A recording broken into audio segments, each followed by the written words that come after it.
ቲቸር ገዙ የተሰኘው ሙዚቃ በቅርቡ ለቋልና ከዛ በፊት ተመካክራችሁ ነበር ስለዚህ ጉዳይ? ሳልዘፍንልህ ይለኛል። በዚህ ነው እንግዲህ ዘፈንልኝ። ቤቱም እዚህ ጋር ነበር፣ ቅርብ ነበር፣ ጎረቤትም ነበር። ረብሻ አይወድም፣ የሚረፍት ተማሪ አይወድም፣ በትምህርት ጊዜ የሚያወራ ተማሪ አይወድም፣ ፈተና አነስተኛ የሚያመጣ ተማሪ አይወድም።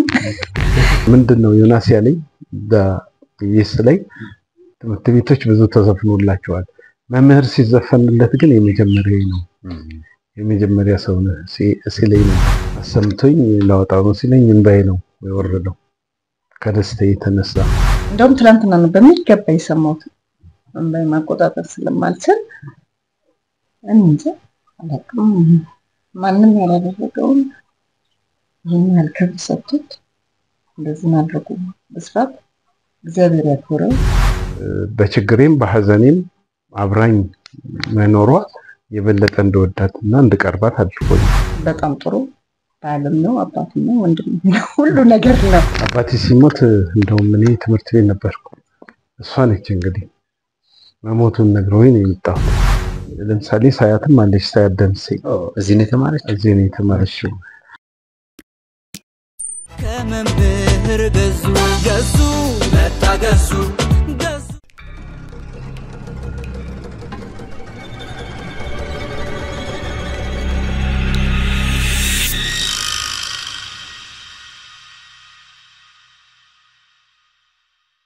እንግዲህ ዛሬ ተወዳጁ መምህር እጅግ በርካቶች ከሚያውቋቸው ከመምህር ገዙ ጋር ነው ቆይታ የምናደርገው። መምህር ገዙ ቃለ መጠይቁን ፈቃደኛ ሆነው የህይወት ልምዶን ሊያጋሩን ስለተገናኘን በጣም ነው የምናመሰግነው። መጀመሪያ እንደ ተመልካቾች ሙሉ ነገሮችን እንዲያውቁ እንተዋወቅ፣ ከዛ በኋላ ወደ ጥያቄዎቹ እናመራለን። በመምጣታችሁ በጣም አመሰግናለሁ። ገዛኸኝ ብላቴ ኪዳነ ማርያም ይባላል። ጉለሌ ቀርሳ በሚባል ከዚህ ኮንዶሚኒየም ቤታችን እዛ ጋር ነበር፣ እዛ ነው የተወለድኩት። እና በልጅነታችን ያው በቄስ ትምህርት ቤት ተምረን ፊደል ቆጥረን ከዛ መከኒሳ መካነ ኢየሱስ ትምህርት ቤት ገባን። ያው ክረምት ሁሌ ትምህርት ረፍት ነው። በዛ ጊዜ የቤተሰብ ከብት ትጠብቃለህ። አዲስ አበባ ውስጥ ከብት ትጠብቃለህ እንዴ? ነበር። ይሄ አካባቢ በጣም ጫካና ሜዳ ነበር፣ ቤት ሁሉ አልነበረም። የዛፍ በተለይ የባህር ዛፍ በጣም ብዙ ነበር። ስለዚህ እዚህ አካባቢ ከብት እርባታ፣ እዚህ አካባቢ እርሻ ሁሉ ነበር። እስከ ቤተል መጨረሻ ድረስ እርሻ ነበር። ከብት ትጠብቃለህ፣ በጋ ደግሞ ወደ ትምህርት ትመለሳለህ። መከኒሳ መካነ ኢየሱስ ታውቀው ከሆነ መከኒሳ የሚባል አካባቢ ሄደን ነው የምንማረው። እንግዲህ እዛ ድረስ ሄደን እስከ 6 ከተማርኩ በኋላ ወደ ሽመልስ አጥፊ ነው የመጣሁት። እዛ 8ኛ ስደርስ ያው የቤተሰብ ችግር ሲያጋጥም። ምን አይነት ችግር ገጠመ? አባቴ አናጺ ነበሩ። የአናጺነት ስራ እየደከመ እሳቸውም እድሜያቸው እየበዛ ሲሄድ ያው ቤተሰብ መቸገር ሲጀምር ሰፈር በነበረች አንድ ትንሽ ትምህርት ቤት በትንሽ ገንዘብ ተቀጥሬ ስራ ጀመርኩ። ማለት ትምህርቱ ሳያበቃ ማለት ነው? አዎ፣ በ8ኛ ክፍል እዛ ጀመርኩ። ሌላውን ትቼ ነው። አሁን ክረምት ከብቶቹ ካለቁ በኋላ ድንጋይ ማምረቻ ነበር። እዛ ገብተህ ለልብስ ለጫማ አይተህ ከሆነ ገደሎች ታያለህ። እዛ ኃይለኛ የድንጋይ ማምረቻ ነበር። ድንጋዩ ይፈጫል፣ አሸዋ ይወጣል። በአሸዋ ጋሪ ትገፋለህ። የተወሰነ ገንዘብ ይከፍለዋል። ልብስን ጫማን ገዝተህ ወደ ትምህርት ቤት ትገባለህ። ዩኒፎርም አልነበረም። እንግዲህ ይሄን ሁሉ አልፈህ ነው። ስለዚህ ትምህርትም ለመማር የግድ እንዲህ አይነት ነገሮችን አብሮ መሄድ ያስፈልጋል። በግድ እንዳሁኑ ቤተሰብ ጠብቀህ ራስህን ችለህ በግድ መኖር ስላለብህ ቤተሰብንም ላለማስቸገር ስትል ድንጋይ እስከመሸከም ድረስ ትደርሳለህ። በውጣ ውረድ ውስጥ የተሞላ ደስ የሚል የህይወት ታሪክ ነውና ግን ቀደም ሲል ያጫወቱኝ የነበረው በተለይ ከቤተሰብ ጋር በተገናኘ ይፈጠሩ የነበሩ ችግሮችን ለመቅረፍ ራስንም ለመቻል ጭምር ነው ወደ ትምህርቱ ዓለም የተቀላቀሉትና መምህር ከሆኑ በኋላ ያ ነገር ተቀረፈ? ከቤተሰብ ጋር የነበረው ችግር እየተስተካከለ መጣ? እንዴት ነው? አዎ፣ ሁሉን ነገር እኔ በመቻሌ ጥሩ ነገር ሆነልኝ፣ መልካም ነገር ሆነ። አባቴም ያው ወድቋል፣ ደክሟል። ወደ 78 79 ዓመት ሆኖታል። ስለዚህ እንዳይሰራ እናቴም ተቀምጣ እንድትበላ በዛች በማግኘት ደግሞ እነሱን ለማኖር ቻልኩ። የማነ ብርሃን አንዱም የሚያስወድደኝ ነገር እነሱን ጦሬያቸው እንዴት ነው ጦሬ ቀብሬ ነው ጦሬያቸው በጥሩ ሁኔታ ከሞቱ በኋላ መቅበሬ ለኔ ሰላሜ ነው። ሰላም በጣም ሰላም ይሰማኛል። የሚመቻቸውን የሚፈልጉትን ነገር ሰጥቼ በማኖሬ ደስ ይለኛል። ነገር ግን ምንድነው ችግሩ? እነሱን ስታኖር የማታ ትምህርት ነበር ማሪ ነበሩ። ቢያንስ ኮተቤም ገብቻለሁ ለ3 አመት በኋላ ላይ እነሱ በጣም እንግዲህ እርጅና መጥቶ በጣም ይጎሳቆሉ አቋርጠህ መጣት ነው ያለው አይደል? በ3 አመት አቋርጬ ወጣሁ። ከዛ በኋላ ትምህርት የሚባል ተቀጠልኩ። እሱ ትንሽ ይቆጨኛል። የማነ ብርሃን ላይ ሲኖሩ እንግዲህ በጣም በርካታ ተማሪዎችን አስተምረዋል። አሁን ድረስ ውጭ የሚኖሩ አገር ቤት የሚኖሩ በጣም ብዙ ተማሪዎች ስለርሶ ሲመሰክሩ በተለያየ አጋጣሚ ይደመጣሉ። ይሄ ተወዳጅነት የመጣው ከምን የመነጨ ነው? ምንድነው ምክንያቱ? ምክንያቱ ቅድም እንዳልኩ ነው። ሲሰሩ አብራቸው መኖር፣ ስፖርት ሲሰሩ አብራቸው መሄድ መምጣት። በስፖርት ማረሳው ነገር ኮተቤም ስፖርት ነበር የጀመርኩት። እዚህም ስፖርት እያሰለጠንክ ብዙ ቦታ ትሄዳለህ። ስልጠና አድርገህ የምትበላቸው ነገሮች የሚያስቁ ናቸው። ወይ ጮርናቄ ነው ወይ ደግሞ ገብስ ተበጥብጦ ምንድን ነበር የሚባለው? ሻሜታ ነው። ንቀህ ዝም አትል። እነሱ ሲጠጡ አንተ ጠጥተህ ሳይተህ ደስ እንዲላቸው በሻሜታ ነበር ስፖርት የምታሰራቸው። እነዚህ ነገሮች አንዱ ነው። ሌላው ደግሞ ይሄ ኢንቫይሮንመንት የሚል ትምህርት አለ አካባቢ። እሱን ብዙ ነገር ለማሳየት ብለህ ልጆችህን በአመት እና በ6 ወር አንድ ጊዜ በዚህ በኩል ወደ ላይ ጀሞ ወደሚባል ተራራ እንወጣ ነበር። ልጆችን ምሳ ይዘው ውሃ ይዘው እያንዳንዳቸው ሲበሉ ከእያንዳንዳቸው ሳትጠየፍ መጉረስ። ያጎርሱሃል፣ እንብላ ይሉሃል። ካልበላህላቸው ያኮርፉሃል፣ ቅር ይላቸዋል። ስለዚህ በግድ ነው። ከዛ እንዳይጎዱ ይዘህ መተህ ለቤተሰብ ታስረክባለህ። ይሄ አደገና አውቶቡስ እየተከራየን ራቅ ወዳለ መሄድ ጀመረ። ለምሳሌ ደብረ ዘይት ሄደናል፣ አባ ሳሙኤል ሄደናል፣ እዛ ሄደናል ብቻ። እነዚህ ነገሮች ከተማሪው ጋር በጣም ያቀርባል። ሌላው የወላጅ ቀን የሚባል አለ ድሮ፣ አሁን እየቀረ ሄደ። ሰኔ 30 ላይ የወላጅ ቀንና ሰኔ 30 እንደባደብ ድሮ ነበር። ይሄ የወላጅ ቀን ተማሪዎችን የምትሸልምበት፣ ህብረተሰቡን የምታስደስትበት፣ ይደገሳል፣ በሬ ይታረዳል፣ የሚጠጣ ነገር ይመጣል። ስለዚህ ያኔ ከልጆች ጋርም ተቋደሳለህ። ልጆችም አብረው ናቸው። እነዚህ ነገሮች አንዱ ፍቅር እንዲኖራቸው ያደርጋል። ሌላው ደግሞ አካባቢውን እንደምታየው አይደለም። ወንዝ አለው፣ ጫካ አለው። ወንዝ ማሻገር አለብህ፣ ልጆቹን ጫካውን ማሳለፍ አለብህ። እንግዲህ አስብ፣ ከትምህርት ቤት ወጥተህ በተመደበክበት ቀራኒው መሄድ ካለ ወደ ቀራኒው መሄድ አለብህ። እዚህ ወረዳ 5 ከሆነ ወደ ወረዳ 5፣ ድሮ ቀበሌ 15 ይባላል፣ ወደዛ መሄድ አለብህ። እንግዲህ አስብ፣ ልጅህን እጁን ይዘህ ወይም አቅፈህ ወንዝ አስሻግረህ መሄዱን አረጋግጠህ ስትመለስ የቤተሰቡ ፍቅር፣ የልጁ ፍቅር ይሄን ይመስላል። ሌላው ምናልባት የደረሱ ሴቶች እንዳይነኩ መከላከል፣ በፍጹም ማንም እንዳይነካቸው ትሟገታለህ። እስከ መጣላት ሰፈር ድረስ ሄደህ እስከ ቤተሰባቸውን እስከ መጣላት ድረስ እስከ መረበሽ ድረስ ትደርሳለህ። ለምን መጥቶ ነካብን?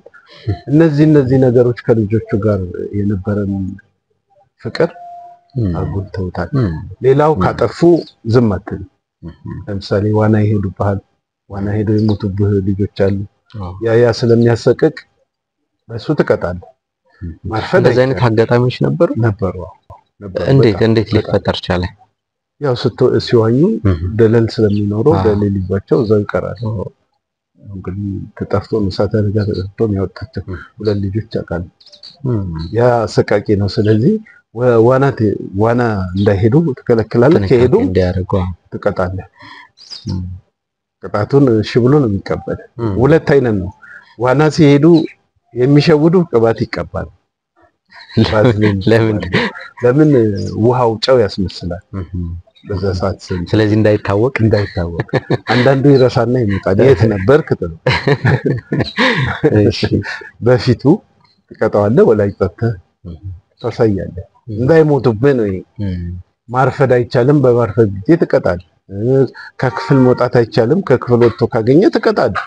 ጥፍር ማሳደግ አይቻልም፣ ጸጉር ማጎፈር አይቻልም፣ ጸጉር አለማበጠርም አይቻልም። ልብስ ሰኞ ይታያል እንደ ወታደር ማለት ነው። ልብሳቸው ታይተው ነው ሰልፍ ላይ ልብስ አይተህ መዝሙር አዘምረህ ነው የምታስገባቸው።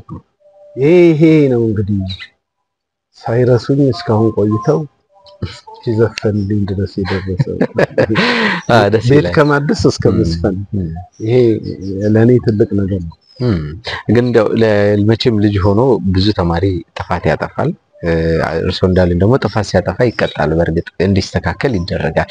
ግን አንዳንድ ደግሞ አስቂኝ ሆኖ ገጠመኞችም ይኖራል። ለየት ብሎ የሚያስታውሱት ነገር አለ ከተማሪዎች? አስታውሳለሁ። አሁን 3 ቁጥር ማዞሪያ ወይም ቶታሊት ከሚባል አካባቢ የሚመጡ ልጆች አሉ።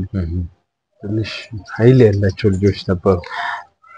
እነዚህ ልጆች አጋጣሚ ሆኖ ገንዘብ ትንሽ ሲጨመርልን ለምን በገስተን አንበላም? እንግዲህ ያው ዝም ብለህ ታወራለህ ከአስተማሪ ጋር። እሺ ይባላል። ማን ይግዛ ሲባል አንዱ መምህር ይመረጣል። በግ ያውቃል ተብሎ እሱ ሲሄድ ቀድሞት ይሄዳል። ያው ጫካም ስለነበር አንድ በግ ከመንደር ጎትተው ይሄ ይሸጣል ብለውት ሲያዩ በጉም ጥሩ ነው፣ በቃ እኛ ገንዘቡን እናደርስ፣ እነሱ ይሄዳሉ። እሱ በግ ጎትተው ይመጣል። ከትንሽ ቆይተው በኋላ በጌን እያሉ ባለቤቷ ይመጣል። አጋጣሚ ቤት ላይ እየሞረድን ስለነበረ በጉን እንመልሳለን። ይሄ አንዱ ተማሪ ከሚያስገርመኝ ነገር አንዱ ነው። እሺ ሌሎች አሁን እየተረሱኝ ነው። ሌላው የአማርኛ አስተማሪ ትመስለኛለች። አማርኛ ስታስተምር ሽልንጌን የሚል የአማርኛ ጽሑፍ ነበር። እሱን እያነበበች 50 የመጽሐፉ አካል ነው። እሺ 50 ሳንቲም አስቀምጣ አንብባ ስትጨርስ 50 ሳንቲሙ የለም። እሷ ሽልንጌን ትላለች። እንግዲህ የመጽሐፉ እንትን ሽልንጌን ነው። እሺ ይሄም ሽልንጌን ነው። ይሄም አጋጣሚ ብንፈትሽ የለም። በመጨረሻ ራሳቸው ይነግሩናል። በረባሶ ያረገ ልጅ በረባሶ ውስጥ ከቶ ነው የሸወደ። በረባሶ በጣም እነዚህ ይሄም ማለት እንደዚህ የሚያደርጉ ተማሪዎች ነበሩ። ሌላው ስፖርት አስተማሪ ሆኜ ስፖርት ሳስተምር እንግዲህ አሰብ እንቆጣለን፣ እንገስጻለን፣ እንገርፋለን። እያሰራው ከፊት ነው እንግዲህ ሆነ እያሳየን ታሰር። ጎንበስ ብዬ ብድግ ስል አንድ ልጅ በቀጥታ መጥቶ ሱሪን እንዴት ነው የዘመገው? አሰብ እንግዲህ ዝምግግ አድርጎት ወደ ታች ወረደ። ያው ፓንት ስለነበር ሱሪን ለብሼ ምን ትለዋለህ? በጣም ይገርማል። ግን እንዲህ አይነት ድፍረት ከምን መጣ ማለት አሁን እርሶ እንዳሉኝ መምህር በጣም የሚፈራበት ዘመን ነው፣ የሚከበርበትም ጭምር ነው። እንዲህ አይነት ነገር ለማድረግ እንዴት ቻለበት? ልጁ ከነ ቤተሰቡ በጣም ይግባባኛል። በጣም ቤታቸው ድረስ ሄዳለሁ። ከልጅነቱ መዋለ ሕፃናት ሲማር ጀምሮ አቅፈዋለሁ፣ ስመዋለሁ። ወደ ላይ ወደ ታች ታደርገዋለህ፣ ጅውጅው ታደርገዋለህ። ይሄ በጣም እኔና እሱን አቅርቦ ነው። እንደዚህ ነው አብዛኛውን የማነ ብርሃን ልጆችን እንትን ስትል ከህፃንነታቸው ጀምሮ ስለምታገኛቸው ብትገርፋቸው እንኳን ያው አሁን ገርፈው አሁን ይመጣብሃል፣ የሆነ ነገር ያደርጋል። ስለዚህ ልጁ ያሰበው ያን የነበረውን ፍቅር ነው፣ ሳሳለት የነበረውን ነገር ነው እንዲያሰበው። በቃ ልጆቹን አሳቀሱ ገብቶ ተሰለፈ። ምን ትለዋል? ስምኸው ዝም ነው። ይገርማል። አትሊስት ልጁ አሁን አሜሪካ ይመስለኛል፣ ለአሜሪካን ሄዷል። አንዱ ይሄ ነው። ሌላው ልጆች ብዙ ነገር ነው የሚያደርጉት። ለምሳሌ ስፖርት እንትን ስትል አዋጣው ብርቱካን ይገዛል። አንተ ሜዳ ስትወጣ ብርቱካንም ሙልጭ አድርጎ የሚጠብቅህ 3-4 ነው። ይሄም አጋጣሚ አለ። ምሳ ይዘው ነው የሚመጡት። ሙሉ ቀን ነው። በኋላ ነው ግማሽ ቀን የተባለ የሰው ምሳ የሚበላን ሙልጭ ደግሞ ከፍቶ ነው የትኛው ጥሩ ነው የትኛው ስትመጣ ተከፍቶ ነው የምታገኘው። ይሄ ሁሉ አጋጣሚ ከልጆቹ ጋር የሚኖርህ ቅርበት የሚኖርህ ትዝታ ብዙ ነው። በጣም ብዙ ነው። አሁን በጠቅላላ ትምህርት ቤት ላይ በመምህርነት ሙያ ውስጥ ምን ያህል አመት ነው የቆዩት? 36 አመት በማስተማር ከዛ በኋላ ያለውን አሁን እስካለሁበት እስከዚህ ድረስ በቢሮ ስራ አሳልፌያለሁ። በዛው በትምህርት ቤት ቢሮ ውስጥ ድሮ መምህር ብቻ አትሆንም፣ ዩኒት መሪም ትሆናለህ። አንዱን በጣም ያሳወቀኝ ዩኒት ሊደር መሆኔ ነው። ከመምህርነት ጋር ደርበህ የምትሰራቸው ብዙ ስራዎች አሉ። እንግዲህ ዘንድሮ ስንት ነው? 2017 1968ን ስትቀንሰው 50 አመት ነው። ጋሽ ገዙ ፀሐይ እየበረታ ነው እያለ ነው ካሜራ ባለሙያችን። ስለዚህ እንግባ አይደል? እሺ እንግባ።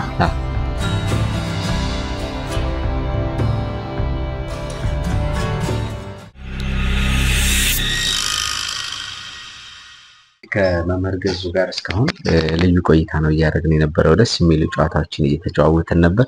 ደግሞ ፀሐይዋ ስትበረታ ወደ ቤት እንግባ፣ በዛውም ደግሞ ከእርሶ ከባለቤታቸው ጋር ቆይታ እናድርግ ብለን ነውና አሁን የትዳር ህይወታችሁ እናነሳለን። እንዴት ተገናኛችሁ ከሚለው ከመጀመራችን በፊት ስሞትን ያስተዋውቁኝ እስኪ። ሽብሩ እባላለሁ። የቀረው እሱ ጀመረ። እኔ ሽብሩ እባላለሁ። እሺ መልካም። ጋሽ ገዙ እንደመነሻ እንዲሆን እንዴት ተገናኛችሁ ወደሚለው ነጥብ እንምጣና መጀመሪያ ቀን ተገናኛችሁበትን ጊዜ እናስታውስ እስኪ። አጋጣሚው ያው የሷ የቤተሰብ ችግር ሲያጋጥማት ወደ እኔ መጣች። እንግዲህ እሷም ተማሪ ነበረች። እኔ ጋር ስትመጣ እዚች ጋር እንደዚች አንድ ክፍል ነበረች። እዛ ጋር ቤት ሰጠናትና መኖር ስትጀምር ከቆይታ በኋላ አባቴንም ስታገዝ እናቴንም ስታገዝ በዚሁ እነሷ መዋደድ ጀመርን። እዚሁ ጋር ስለዚህ መጀመሪያ ቤተሰብ እያለ ነው ቤት የመጡት ማለት ነው። እሳቸው እያሉ ነው። አባቴንም እናቴንም በጣም ከዛ በፊት ተዋወቁ ነበር? ወደ ቤት ከመምጣታቸው በፊት በምን አይነት መንገድ ነበር ተዋወቃችሁ? መምህሬ ነው። ቤተሰብ ነን። የማነ ብርሃን የተማርኩት ከ3ኛ ክፍል ጀምሬ እንግዲህ ከዛ ጀምሮ አውቀዋለሁ፣ ያውቁኛል፣ ቤተሰቦቹንም አውቃለሁ። ከዛ በቤተሰብ ችግር ምክንያት ነው። ምን አይነት መምህር ነበሩ? እርሶን እያስተማሩ ከነበረ እንዴት አይነት መምህር ሆነው ነበር ሲያዩአቸው የነበረ? ያኔ ገዙ በሚያስተምረን ሰዓት ረብሻ አይወድም፣ የሚያረፍድ ተማሪ አይወድም፣ በትምህርት ጊዜ የሚያወራ ተማሪ አይወድም፣ ፈተና አነስተኛ የሚያመጣ ተማሪ አይወድም። ቴስት ምናምን በዛን ሰዓት ቴስት አለ በየጊዜው። ቴስት ሰጥቶን አነስተኛ ውጤት ካመጣን በጣም ይበሳጫል፣ ይቆጣናል። አነስተኛ ማርክ ካመጣን በጣም ይቆጣናል፣ ይበሳጭ ነበረ። ከዛ 9 ሰዓት ላይ እና 10 ሰዓት ላይ እንድናጠና እንትን ያው ጥናት አነስተኛ ውጤት ይጥናት ከ10 ሰዓት በኋላ ከወጣን በኋላ እንደገና እንድናጠና ይደረጋል። ያው እንደገና ደግሞ ቴስት እንፈተናለን። ስንፈተን ያው ሁሉም የማነ ብርሃን መምህራን ጥሩዎች ናቸው በመሰረቱ፣ ግን ገዙ ከበድ ይላል። ስለዚህ በዛ ላይ ደግሞ ስፖርት ያስተምር ነበረ። ስፖርት የእግር ኳስ የማይገባበት ቦታ የለም ነበር በዛ ሰዓት። እኔ በማያውቅበት ሰዓት መደበኛው ትምህርት እኔን አሁን ታሪክ ነው ያስተማረኝ። አነስተኛ ውጤት ስናመጣ አይጠየቁም በጣም። ስለዚህ እኛም ተግተን ነው የምናጠናው። በጣም እናጠናለን። የእሱን ትምህርት የሚወድቅ ተማሪ የለም። በቃ ከምታመጣው ያው ጥሩ መምህር ናቸው፣ ግን ካጠፋን አይቀርልንም። ገዙ ጎበዝ መምህር ነበር። እንግዲህ የእሳቸውን ቤተሰቦች ለማገዝ ነበር ወደ ቤት መጣሁ ያሉኝና እዚህ ስትመጡ እንዴት መላመድ ጀመራችሁ? ቤት ከትምህርት ቤት ሌላ ባህሪ ይኖራል፣ ደግሞ ቤት ውስጥ ሲኖር ደግሞ ሌላ ባህሪ ይኖራል። የሰው የተለያየ ባህሪ ስለሚኖር እንደዚህ አይነት ልዩነቶችን ትመለከቱ ነበር? ቤት ውስጥ ምን አይነት ናቸው? ደግሞ ከትምህርት ቤት ቤት ውስጥ ሳይለንት ብዙ ጊዜ ገዙ ከትልቅ ሰው ጋር ማውራት ምናምን አይፈልግም። ህፃናት ግን ካገኘ አሁን ትንሽ ልጆች ቢመጡ ለምሳሌ አብሮ ዳዴ እያለ ሊጫወት ይችላል። ግን ይሄ ካዋቂ ሰው ወሬ ምናምን ነገር አይወድም። ብዙ ንግግር የለም ቤት ውስጥ ሲመጣ ብዙ ጭቅጭቅ ምናምን አያውቅም። መጠጥ አያውቅም። መጠጥ ቤት አይሄድ። ገባ ቤቱ ወጣ ትምህርት ቤት ወይ ሀዘን ምናምን ለቅሶ ምናምን ካለ ይሄዳል። እንደውም አንዳንድ ምርቃቶች ምን ይላል? ምርቃቶች ተደራርበው ይመጣሉ። ታውቃለህ? ያው መምህር ነው እንግዲህ ብዙ ምርቃቶች ሲመጡ ግራ ይገባዋል። የቱ ጋር ሄጄ የቱ ጋር ልቅር? ሁሉም ልጆቼ ናቸው እና በጣም አስጨንቀዋለሁ። በማስጨነቅ ጊዜ የቱ ጋር ሄጄ የቱ ጋር እቀራለሁ? ሁሉም ልጆቼ ናቸው ለኔ ይልና እንትን ይላል እና ለቤት ያለው ጸባይና ትምህርት ቤት ያለው ጸባይ እየተለየ ነው። ቤት ላይ ሳይለንት ነው፣ በጣም ጥሩ ነው። ለቤቱ ታታሪ ነው፣ ቤተሰቡን የሚወድ ነው፣ እናት አባቱን በጣም የሚያከብር ነው። ለቤትም በጣም ጥሩ፣ ለትዳርም ቢሆን በጣም ጥሩ ባልም ነው፣ አባትም ነው፣ ወንድም ነው፣ ሁሉ ነገር ነው። በእርግጥ ወደሱ እንመጣበታለን። ቅድሚያ የድሮዎቹን ነገሮች እናንሳ ብዬ ነውና ጋሽ ገዙ ከዛ በኋላ እንግዲህ እሳቸው ቤት ከመጡ በኋላ የነበራችሁ ግንኙነት እንዴት ማደግ ጀመረ? ምን አይነት ባህሪ፣ ምን አይነት ጥሩ ነገር መመልከት ጀመሩ ከሳቸው? አንድ እንደ ቅድም እንዳልኩ የአባትና የእናቴ ማርጀት እሱ ትልቅ ነገር ነው። እሷ ባትኖር ኖሮ እንግዲህ እነዚህ ሰዎች ሰርተው መብላት እንኳን እየተቸገሩ ነው በእድሜያቸው። ሰርታ ስታበላቸው ስታጎርሳቸው ማየት ለኔ ትልቅ ነው፣ ትልቅ ነገር ነው። ልብሳቸውን ስታጥብላቸው ይሄ የበለጠ እንድትወደድ እንድቀርባትን ያደረገኝ ትልቁ ነገር ነው። የሰጠኋትን አነሰኝ በዛ ሳትል ተቀብላ አመቻችታ እንግዲህ እህሉን ሸምታ አስቤዛ ሸምታ ለሁላችንም አቋድሳን አብራን ስትኖር፣ ስለዚህ ልትቀርባት እንጂ ልትገፋት በጣም ያስቸግራል እና እንደዚህ ነው ከሷ ጋር የነበረን በችግሬም በሐዘኔም አብራኝ መኖሯ የበለጠ እንደወዳትና እንድቀርባት አድርጎኛል የበለጠ እና ይሄ ነው ያቀራረበን በጣም። ስለዚህ በኋላ ወደ ፍቅርና ወደ ትዳር ወደሚለው ዓለም ማሰብ ጀመራችሁ ማለት ነው። በዛ ጊዜ እንደሱ ነው። ምን ተመካከራችሁ? ይቅርታ አድርግልኝ። በዛ ሰዓት እኮ ያው አንድ ሰው ወደድኩሽ ያው ከተፈቃቀድክ እዚህ ጋር የደከሙ እናትና አባት አሉት። አባቱ እኛችን ትልቅ ስለነበረ የደከሙ ሰዎች አሉ። እንዲፍጠር እንደዛ አድርግ ማለት አይቻልም። ስለዚህ ያለው ድል ራሳችንንም እነዚህን አረጋውያኖችንም እየጠበቅን መኖር ነበር እንትናችን። እነሱ ደግሞ ካለፉ በኋላ ያው የራሳችንን ህይወት ደግሞ ቀጠልን ማለት ነው እና አሁን እናንተ የምትሉት የዘመኑን ነው እንግዲህ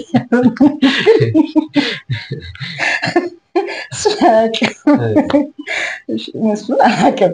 እኛ ግን እሱ ያመጣውን ገዙ በተፈጥሮ ይቅርታ አድርጉልኝ በፊት ጊዜ ለተቸገረ ሰው ይረዳል፣ የተቸገሩ ተማሪዎችን ያስተምራል፣ ደብተር ይላል፣ ቦርሳ ይላል፣ ብዙ ነገር ያደርጋል። ማለትም እናትና አባቱም ካለፉ በኋላ ለውጭ ልጆች በጣም ያስባል። በጣም ከሚገባው በላይ እሱ ከሚበላ፣ እሱ ከሚጠጣ፣ እሱ ከሚለብስ ለውጭ ሰዎች ነው ለተቸገሩ ልጆች ነው የሚያስበው። ያንን ፍላጎቱን ደግሞ እንዲያረካ ያለህ እድል ፍላጎቱን እስኪያረካ ድረስ ያለውን ሰጥቶ እንዲደሰት መልቀቅ ነው። አዎ በቃ አዎ እኔም ያቅሜን ያህል እሰራለሁ፣ ወደ ንውድ እላለሁ፣ እሱም ይሰራል፣ ፍላጎቱን ያሟላል። እነዛ ልጆች ፊቴ ድረስ እቤት ድረስ ይዞ ይመጣል፣ ያሳየኛል። ሁለታችንም ምንድነው ይሄ ጎደለ ያ ጎደለ አንልም። ይሄ ጎደለ ያ ጎደለ፣ ለምን ይሄ እንዲሆነ ለምን የሚያደርገውን አውቃለሁ። ለማን እንደሚያደርግ ለምን እንደሚያደርግ እንዴት እንደሚያደርግ አውቃለሁ። ጫናም የለም በቃ ፍላጎቱን በሙሉ ስለተረዳሁት ደስተኛ ሆኖ እንዲኖር ነው የምፈልገው። በቃ በዛ ላይ ደግሞ ለስራው ያለው ጭንቀት ለሊት ነው የሚወጣው ቅዳሜ እሑድ አይልም አመት በዓል አይልም አመት በዓል ምናምን አይልም በቃ ጊዜ የት ነው የሚገኘው የማነ ብርሃን ነው የት ነው የሚገኘው የማነ ብርሃን ነው። ስለዚህ ከየማነ ብርሃን ውጭ የትም እንደማይሄድ እኔ ራሴ ስለማውቅ በቃ በእኛ ህይወት ካለ ነገር የትገባህ የትወጣ የደረስክ ምናምን የሚጭቅጭቅ የለም ንትርክ የለም። ሁለታችንም የወንድ ስራ የሴት ስራ የለም እኛ ቤት በቃ በአጠቃላይ ይሄ የወንድ ነው ይሄ የሴት ነው የለም። አጥር እንኳን ሲታጠር አብረን ወተን ነው የምናጥረው። እኔ አጠገቡ ከሌለው ሰዎች እንዴ የት ሄደች ብለው ነው የሚጠይቁት።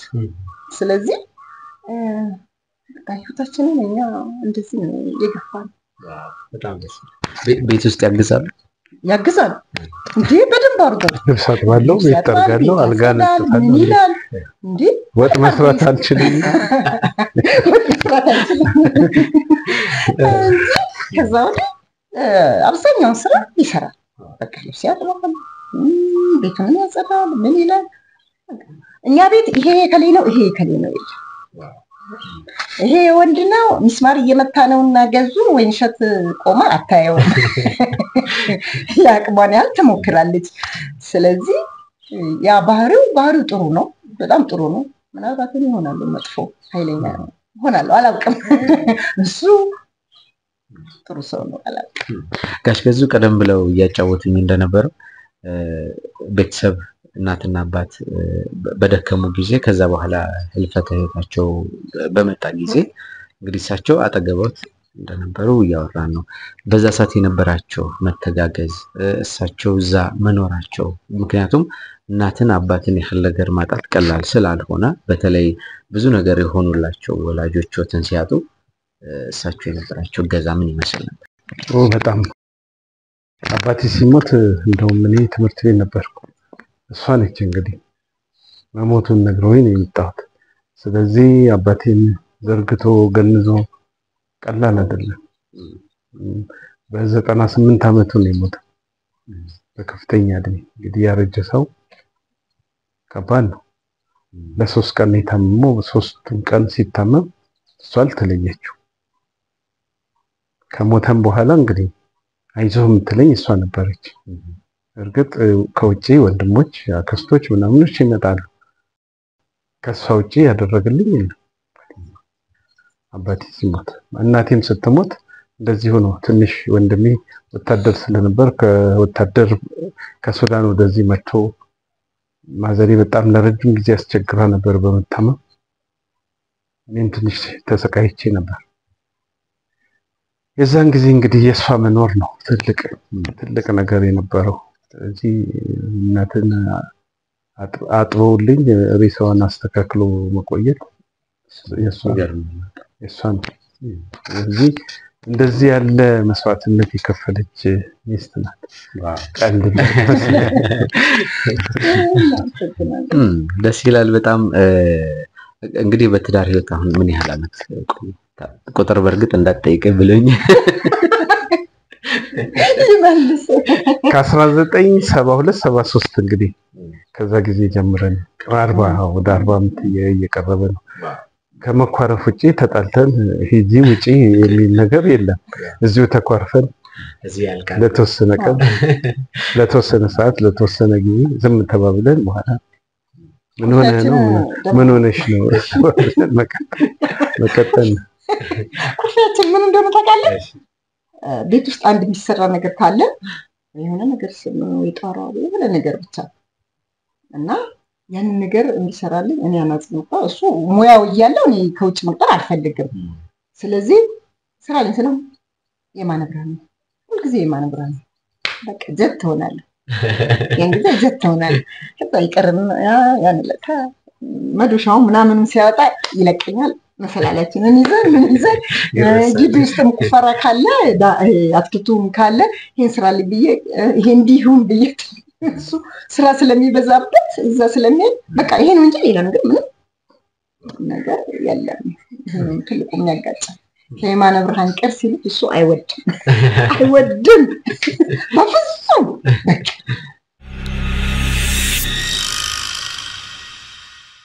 እንግዲህ ጋሽ ገዙ በዚህ ሁሉ ጊዜ በመምህርነት ሲያገለግሉ ለሀገርም በዋሉት ውለታ በመምህርነት ስራቸው ትልቅም አባትም ስለሆኑ ብስራት ሱራፌልን ዘፈን ልዝፈንላቸው ብሎ እንግዲህ አንድ ከግማሽ አልበም ውስጥ የተካተተ ቲቸር ገዙ የተሰኘ ሙዚቃ በቅርቡ ለቋልና ከዛ በፊት ተመካክራችሁ ነበር ስለዚህ ጉዳይ? ጋሽ ገዙ እንዴት ነበር? አዎ ነግሮኝ ነበር። ኬንያ ይሄዳል ለዚህ ለሙዚቃ ስራ ሲመለስ ነው ነገረኝ። ኬንያ ሄጄ ነበር። የኬንያው ጓደኛዬ ኬንያ ላይ ስንዘፍን አብረን ትምህርት ቤቱን አሳየኝ። ዲስክ ላይ እየደነሱ ክፍል ውስጥ እየደነሱ ሳይ አንተ ነህ ትዝ ያልከኝ እና አንድ ዘፈን ዘፍንልሃለሁ ከረጅም ጊዜ በፊት ነው ይለኝ ነበር። መጣለሁ እንግዲህ በዚህ መሃል ነው ይሄ አሁን የደረሰው ድርሰት የመጣለት ይመስለኛል። እሱ ግን ያው እንደ ልጁ ትምህርት ቤት ሄዶ በትምህርት ቤቱ ላይ መስፈን ነው የፈለገው። ምናልባት እንግዲህ እንዴት እንዳሰበው አላውቅም። ከዛ ስለዚህ እሰራለሁ አንድ ነገር መስራት አለብኝ ሁሌ ሲያገኝ መኪና ቆሞ ሳልዘፍንልህ ይለኛል። በዚህ ነው እንግዲህ ዘፈንልኝ። ቤቱም እዚህ ጋር ነበር፣ ቅርብ ነበር፣ ጎረቤትም ነበር። አባታቸው ደግሞ ትልቅ ጓደኛችን አብሮ አደጋችን ነበር ሱራፌል። ስለዚህ ከልጅነቱ ጀምሮ ታስታውሳለህ? በጣም ሲወለድ ጀምሮ ማለት ይቻላል። ከዛ ወደ እናንተ ትምህርት ቤት ነው የገባው? አዎ ወደዛው አስገባው፣ ወደኛ መጣው። ሌሎችም ወንድሞች ነበሩ ታላላቆቹ፣ ከነሱ በኋላ ነው እሱ የመጣው። የተረጋጋ ልጅ ነበር። ምናልባት እንግዲህ ቅድም እንዳልከው መሸወድ ይኖራል እሱም ይላል ብዙ ሸውጃቸዋለሁ ይላል እንጂ በጣም ዝም ያለ ተማሪ ነበር። ዝም እና ያው እኛን ሲያይ ትንሽ የመፍራት ነገር በጣም ነበር፣ ፈራ ነበር። ግንኙነታችሁ እንዴት ነበር? ቤተሰብ እንደሚተዋወቅም ሰው የነበራችሁ የአባታዊና የልጅ ቀረቤታ? በጣም እኔም ሳገኘው አላልፈው እሱም ሲያየኝ አያልፍም ከልጅነቱ ጀምሮ። ያው ሱራፌል ልጅ ወለ አንዳንዴ ስማቸውንም ባጠራ ሰላም ትላቸዋለህ፣ ተስማቸዋለህ። ደግሞ ይቀናኛል እንደዛ ነገር ማቀፍ፣ መሳም፣ ወደ ላይ ወደ ታች ማወዛወዝ ይቀናኛል። እንግዲህ ከልጅነቱ ጀምሮ እንደዛም ስለነበር ያምር ነበር። ልጁ ደግሞ ቆንጆ ልጅ ነበር። ስለዚህ እሱም ወንድሞቹ ነው። በጣም አባቱ ደራሲ ነው። ቤት ውስጥ ሲያንጎራጉርም ይሰማል። ብዙ ሙዚቀኞችም እሱ ጋር ሲመጡ አይ ነበር። ስለዚህ ያ ይመስለኛል የሳበው። አባቱ ደራሲም ነው እኮ ሙዚቃ ደራሲም ነበር። ስለዚህ እሱን አይቶ ወጣ ያለው እንጂ ፍላጎት ያለው አይመስልም። እንደውም ከሱ ይልቅ የታላቁ ታላቅ አለ፣ በጣም ትልቅ የሆነ ውጪ ሄዶ ነበር። አሁን መጥቷል መሰለኝ። እሱ ነው ይዘፍናል የሚባለው። በሄደበት ሁሉ ቮካል እያለ ሲጮህ ይሰማ የነበረው እሱ ነው። ይሄኛው ያሰማ ምናልባት ተደብቆ ሊሆን ይችላል።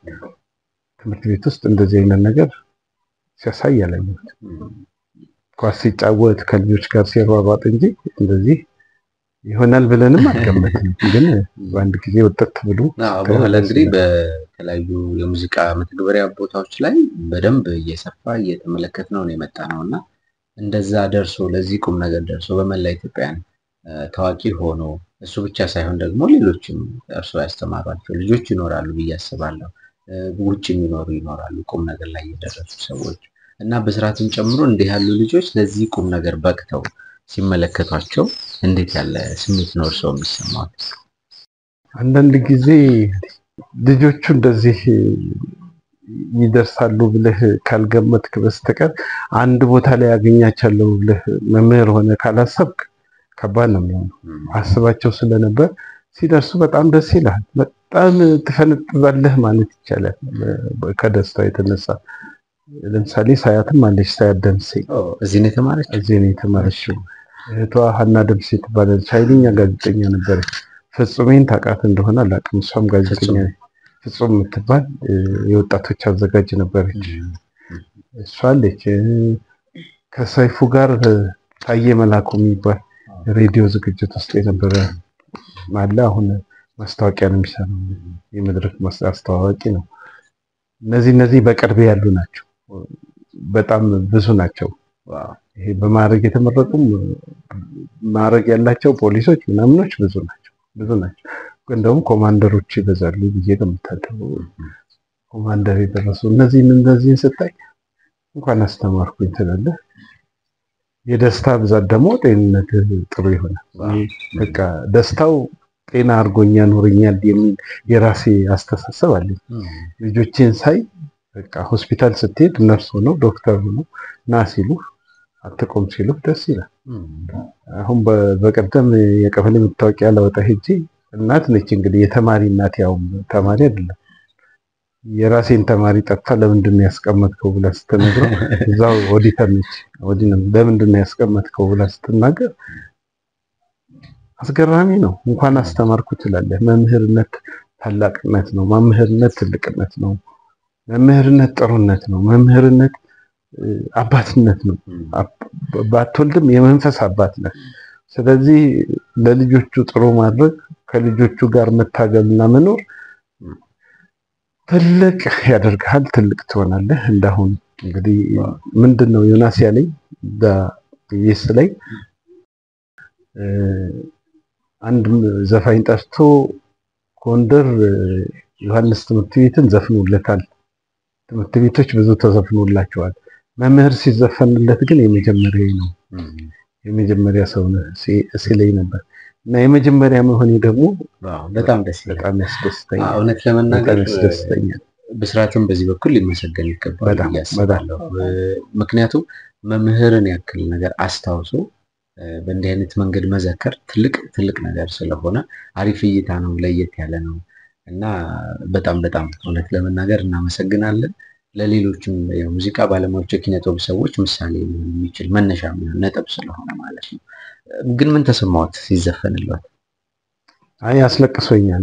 ለምን ዘፈኑን አስፈቅዶኝ ነው እንዲወጣ ያደረገው። ላውጣው ወይ ሲመጣ አንደኛ ደረጃ ትምህርት ቤት መጥቶ ነው ያስጠራኝ። ለመፈራረም ነበረ ከአንድ ድርጅት ጋር ሙዚቃዎቹን ይሰራል ሰው ጋር ከመፈራረማቸው በፊት ነው ለብቻዬ ጠርቶኝ ሙዚቃውን አሰምቶኝ ሳይወጣ ቀድሜ ሰምተውት በእንትኑ ይዞ መጥቶ አሰምቶኝ ላወጣው ነው ሲለኝ እንባዬ ነው የወረደው ከደስታ የተነሳ እና ባብሎኝ ላወጣው ነው ሲለኝ አይ ይሄ ካልወጣማ አስቸጋሪ ነው አውጣው ተባባልን። እዛው ምን ያውጣው ስለው እዛው ተፈራረሙ። ደስታው ልነግርህ አልችልም። እንግዲህ በዚህ እድሜ ማልቀስ ከባድ ነው። እስኪወጣኝ ድረስ ነው ያስደመመኝ። ስለዚህ እዛም መርቄዋለሁ። እድሜና ጤና ይስጠው። እግዚአብሔር ሁሉ ጊዜ አብሮት ይሁን። ልጆቹ ይደጉለት። እሱ አባቱን እንደተካ ልጆቹ ደግሞ እሱን ተክተው መልካም ነገር ያሳዩን ይላል። እንደ ሚስት ደግሞ እርሶ ለባለቤቱ እንዲተዘፍኑ የመምህርነት ስራቸውን የሚዘክር በእንዲህ ያለ መንገድ በኪነ ጥበብ ዓለም እሳቸው ሲወሱ ማየት እንዴት ያለ ስሜት አለው? ለእርሶ ደግሞ በጣም ደስ ይላል። ስራትንም እግዚአብሔር ያክብረው። ይሄን ነገር በሰማሁ ሰዓት እኔ እንደውም ትናንትና ነው በሚገባ የሰማሁት። እንባይ ማቆጣጠር ስለማልችል እንጂ አላውቅም። ማንም ያላደረገውን ይሄን ያህል ክብር ሰጥቶት እንደዚህ ማድረጉ ብስራት እግዚአብሔር ያክብረው። እግዚአብሔር ትልቅ ደረጃ ላይ ያድርሰው። በጣም ደስ ያለኝ ሙሉ ለሙሉ የመስማት እንትን አቅሙን አላገኘሁትም። በጣም ብቻ ከባድ ነው። ግን እግዚአብሔር ባለበት ክብርና ሞገስ ይስጠው። ከልጆቹ ከቤተሰቦቹ ጋር የተባረከ ይስጠው። እንግዲህ ድረስ ብለናል። ግን የሰው ምላሽ ምን ይመስል ነበር? ሙዚቃው ከወጣ በኋላ ከተለቀቀ በኋላ ኮሜንቶችንም እየተመለከትኳቸው ነበረ። በጣም ብዙ ሰዎች ደስ ብሏቸዋል። እርሶን የሚያውቁ ሰዎች ሐሳብ አስተያየታቸውን ሲያስቀምጡ ነበር። ለእርሶስ የደረሰውት ነገር አለ ወይ? በእንደዚህ አይነት መንገድ ሰው ምን ምላሽ ሰጠ? አለመክፈት ይሻላል ብዬ አልከፈቱት። ከባድ ነው፣ በጣም ብዙ ነው። ለምንድን ነው እንደዛ ያልኩት? አትሊስት አሁን ራሱ ወደ ውጭ ወጣ ስል አሁን ተው እንጂ ሰላም የሚለኝ ሰው መጀመሪያ የሚነግረኝ ይሄን ተዘፈነልህ ስሞኝ ነው የሚሄደው። ሁሉም ሰው ሁሉም ልጆች ሳይቀሩ ተዘፈነልህ የሚል እና ብዙ ነገር ነው የደረሰኝ። አውርቼ አልጨርሰው አውርተህ አልጨርሰውም። በጣም ብዙ ነው። ብዙ ሚሊዮን ናቸው። ሺህ አይደለም ሚሊዮን ናቸው። ሚሊዮን ሰው ነው። ቤት ልምጣ የሚለኝ አለ። ለይህ እንደገና የረሳኝ ሰው ልምጣ የሚልም አለ። የነበሩ መምህራን ጓደኞቼ ራሳቸው እየደወሉ የሚሉኝ ነገር በጣም ብዙ ነው። ዋጋህ ተከፍሏል እስከ ማለት ድረስ ደርሰዋል። እንግዲህ ጥቂት ናቸው የቀሩት።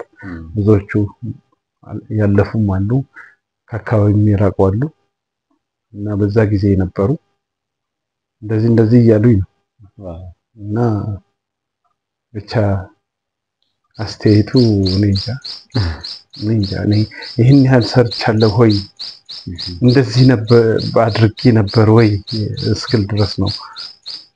የረጅም ጊዜ ስለሆነ ይመስለኛል ሰው ለካ በሰው ልብ ውስጥ ይህን ያህል አለው ወይ፣ በሰው አይምሮ ውስጥ ይህን ያህል ጊዜ እታሰባለሁ ወይ እያልኩ ነው ያለሁት።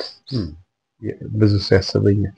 እናንተንም እንግዲህ ሰምታችሁ ነው ያው አልነበራችሁ። እሱ ራሱ አስደናቂ ነው። እኔ ያስደንቀኛል። አሁን እናንተ መታችሁ እንደዚህ ስታደርጉ እግዚአብሔር ይባርካችሁ፣ እንደረዳላችሁ ትልቅ ሰው ሁኑ። እናንተንም ትልቅ ሆኖ ባያችሁ ስሜቴ ነው። አሜን።